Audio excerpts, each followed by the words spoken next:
that sold me something on eBay that said, hey, it was a handwritten note from a 12-year-old, that said, thank you very much for your purchase. We appreciate it. And it reminded me of when I was 10 years old, except I didn't have eBay and didn't have all these options to buy singles online.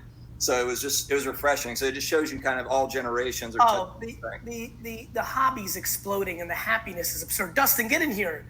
Let's tell, Dustin, Dustin, how much happiness has getting into collecting Pokemon and flipping Pokemon been for you?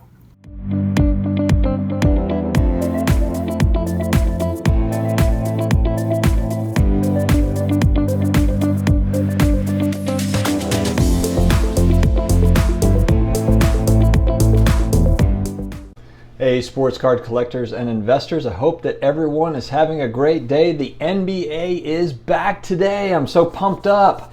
Does anybody know if Zion is playing tonight? And this is a serious question because I know the Pelicans play at 6:30 Eastern, and I haven't really been I've been paying close attention to the news, but I wasn't sure if he got back in time to be able to start the season off. So if anyone knows that or not, please put that in the comments.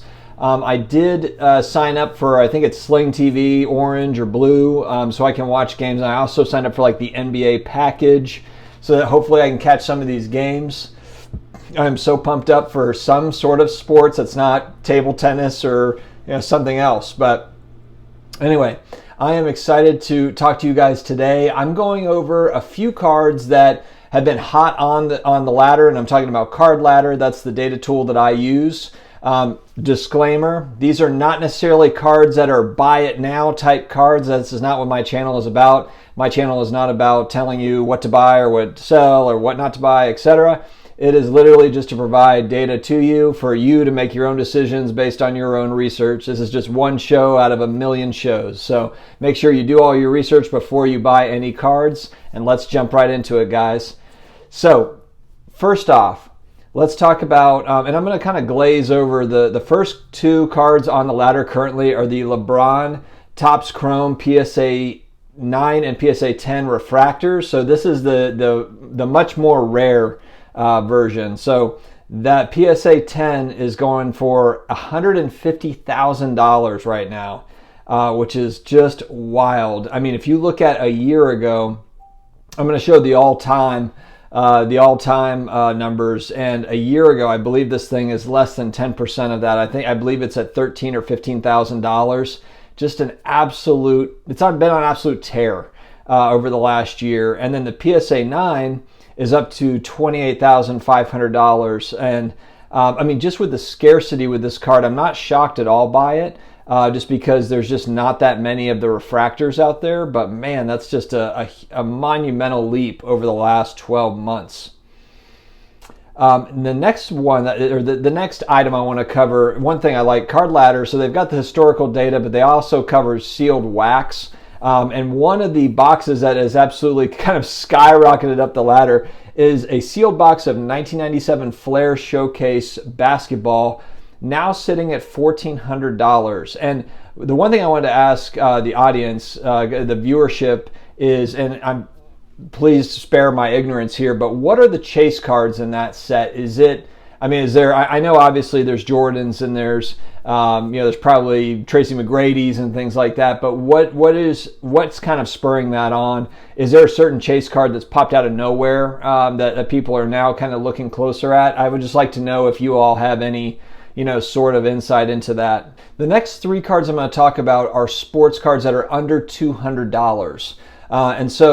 And that have been kind of, making some moves lately. And the first one is the 1993 Upper Deck SE Penny Hardaway in a PSA 10. This card is now sitting at $85. And it's moved up quite a bit over the last little bit here. And that's where this thing has kind of, shot up the ladder. One of those lesser known cards, but I know that, Penny Hardaway is one of those guys, just such an amazing player that unfortunately he just kind of battled injuries that limited his career, because this guy was on fire when he played with Shaq in Orlando. I mean, these guys were unstoppable. And then of course Shaq went to LA and it, kind of disrupted all the magic that was happening in Orlando Magic, pun intended. Took all the magic away. It was a kind of a sad day for sure. for Magic fans. So, but I thought that was an interesting card. That's one that I never owned that as a kid, but it looks like it's making some moves here lately. Next, we've got the 2014 Topps Update Mookie Betts. This is his batting rookie card in a PSA 9. It's right around $157.75.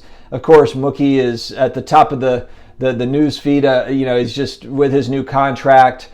He's on fire now, and he's kind of one of those guys. A lot of people think that he's underrated, and so I'm really interested to see kind of what his cards continue to do. But his cards seem to be red hot. With him now playing for the Dodgers and the Dodgers prospects at winning a World Series. So we'll see where it goes. And then lastly, I've got the 2019 Kyler Murray base PSA 9 sitting now at $171 roughly is what this one is selling for. And I'll be honest with you guys, I'm not on the Kyler bandwagon. There's a bunch of people that are. Same with Drew Lock. There's just too much competition in the NFL for me right now to where those middle 20 QBs are just, I don't know which horse to run with, which horse to pick, because these guys are all good. I mean, the talent gap is so tiny in the NFL at the QB level. It's such a QB-rich league that I just can't decide on, a Kyler Murray or a Drew Lock or any of these young guys. They're good prospects. Of course, they're loaded with talent, but, it's just tough when you've got, you've got established QBs really all over the place. There's not many teams that are not set at QB, honestly. There's probably a handful of teams that are kind of flying by the seat of their pants with at the QB position, whereas you've probably got 25 teams that are locked in with a franchise quarterback or one that was picked high that they expect to be their franchise quarterback. So really interesting time as far as football card investing goes, and it will be interesting to see if QBs and wide receivers catch up. If there's going to be any flip potential, within the season, if there's going to be anything, outside of QBs really for football card investors and collectors to jump into. So it'll be really interesting to see, but I am just not high on this one.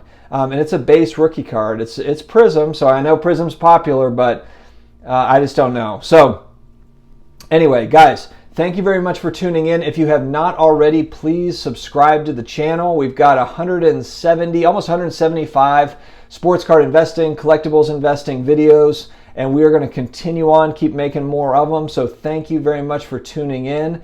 And please let us know too if there's any topics that you want covered. We've got a subscriber spotlight.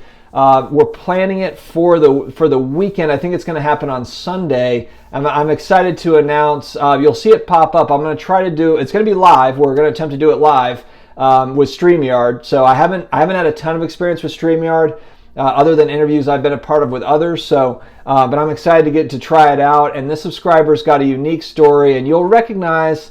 I'm going to tease it a little bit. This guy's an artist, and you're going to recognize some of his work. So anyway, we will jump right into it here over the weekend with that one, and we're going to have more interviews. I'm going to be doing some more collaborations coming up with other content creators, so excited to do that. Thanks, guys, for tuning in. We will talk to you again soon. Take care.